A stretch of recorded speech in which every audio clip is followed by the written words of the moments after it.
everybody, this is Chuck Marone with Strong Towns. Nice to chat with you on what is a beautiful, sunny summer morning. It's a big, huge day here in central Minnesota. I live in Brainerd, my hometown, and our governor just got picked to be the vice presidential candidate on the Democratic ticket. But that, big news as that is going to be the second news story on the Fold today. It will be below the fold. Top of the fold, it's going to be even bigger news here in Brainerd. We got our first Dunkin Donuts. And I got to tell you, people are going friggin' ape here. They're just going nuts. You would think that the Messiah had returned and blessed us all. We get Dunkin Donuts now. And I make fun of my neighbors a little bit. My wife has said, you know, don't punch down. I'm going to not punch down. We are very, very excited about Dunkin Donuts.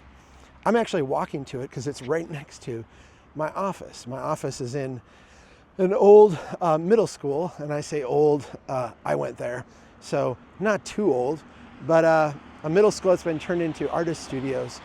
What is next to me right here is the pit where the football field is, and the other side of the football field is the Dunkin Donuts. If you have been with Strong Towns for a while, you've probably seen the analysis I did of the Taco John's.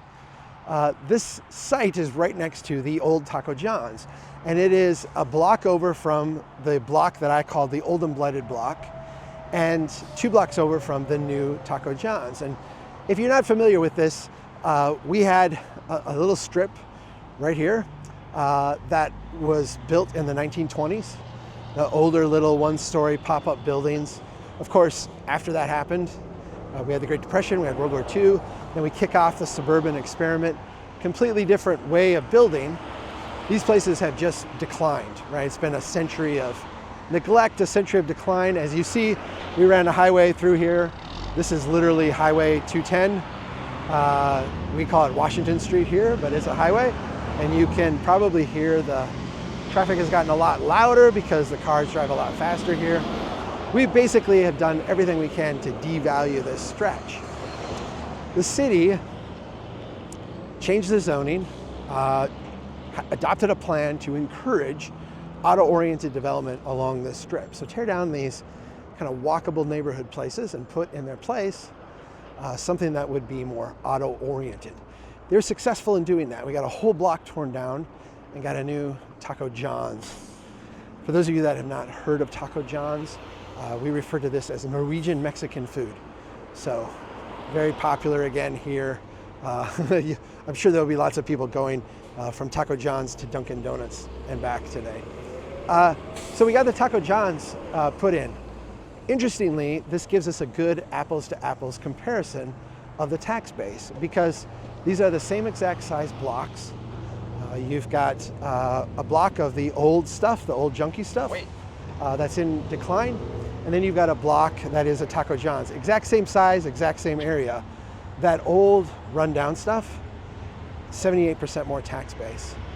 More employees, more local owner businesses, just economically like way, way better.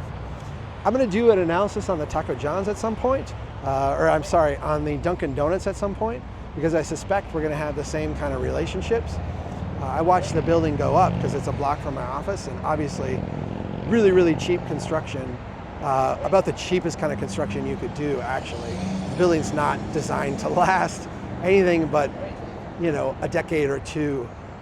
You might be able to get a little more than 2 decades out of it, but it's a junky building. It's not designed, it's not built to last. It's built to be like a temporary kind of pop-up shack. Unlike the pop-up shacks of the past, which were designed to be modified, added on to all that, this is just a one life cycle use. At some point, I'll be doing a video about Dunkin Donuts here closed and there's a new Dunkin Donuts up the street somewhere. We'll see. For the time being, I'm gonna go get myself a donut. The drive-thru is not too busy, right? But people here are going nuts because they love them some Dunkin. We'll see. All right, my first Brainerd Dunkin Donuts experience. I gotta tell you, well, first of all, I'm not a coffee drinker. Some of you might know that. Yeah, so I got something that will be, I'm sure, like very sugary and lemonade-y. I did not realize, I should have known, I should have realized this because I did watch the construction. It's walk up only. It's walk up and drive through only. This is a walkable neighborhood. This is like, the whole idea of this neighborhood is to be walkable.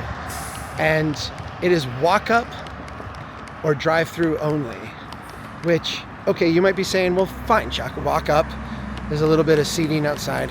Yeah, I live in Minnesota. Minnesota, you don't walk up, get a lemonade in February when it's 20 below.